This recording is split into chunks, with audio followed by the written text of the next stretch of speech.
Welcome back, everybody. So I have a video covering this already. Link will be in the description. But apparently the average car on the road is getting older, about 12.5 years old. And it popped up on my feed again the other night, and I started reading some comments. Now, it's important to understand that it wasn't always like that, but there are a few reasons that play into it. But today, I'm going to talk about some of the comments I read and kind of give my own feedback on them. So one thing that I've heard people talk about is the price of new cars. And it's true. I mean, I remember when you could get a Toyota Camry XLE for about $25,000. Now, a Camry XLE is almost $40,000. Now, while that actually sounds about right when adjusted for inflation, how many people have $40,000 to drop on a new car? And also remember, the average new car is about $30,000 to $35,000 these days. I mean, the sticker price for my truck was about $31,000, and it's got four-wheel drive, and it's a step up from the work truck. And what's bad is the new generation Tacoma, the work truck package, is even more than that. But then it's kind of a game they play when a refresh of a model comes out. Add more things to it, upgrade things here and there sometimes, and charge a little more. I mean, that's always been a thing.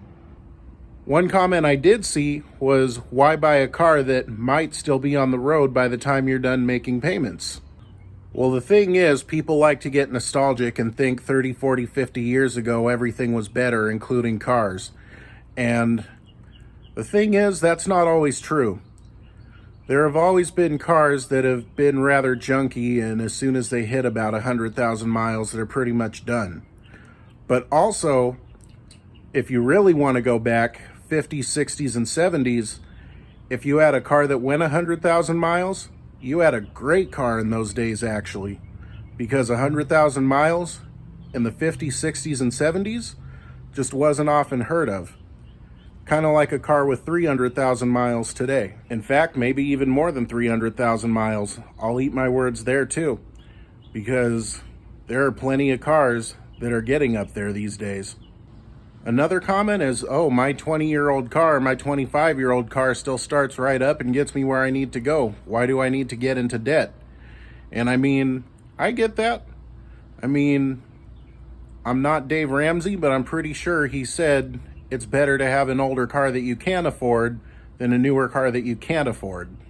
Another thing people will do is take old cars and refurbish them. Just drive around that older car that they don't have payments on, which actually isn't a bad way to go. When you own something outright, nobody can take it away from you. And you know, that's not always a bad idea. Instead of making stiff payments on a new vehicle, get yourself an older one, have a little fun. But I do still have another video talking about this. It's called The Aging Car. I'll go ahead and leave that video in the description. Right now, however, it's getting hot and I got to get ready for work, so you guys have a blessed day. Also, I invite you to check out Jesus Bible Study. I take passages from the Bible and make them relevant to today's world. Link to this week's video will be in the description. If you like today's video, be sure to like and subscribe. You guys have a blessed day. Also, special thanks to Cars R Us for allowing me to get some pictures of the American classics.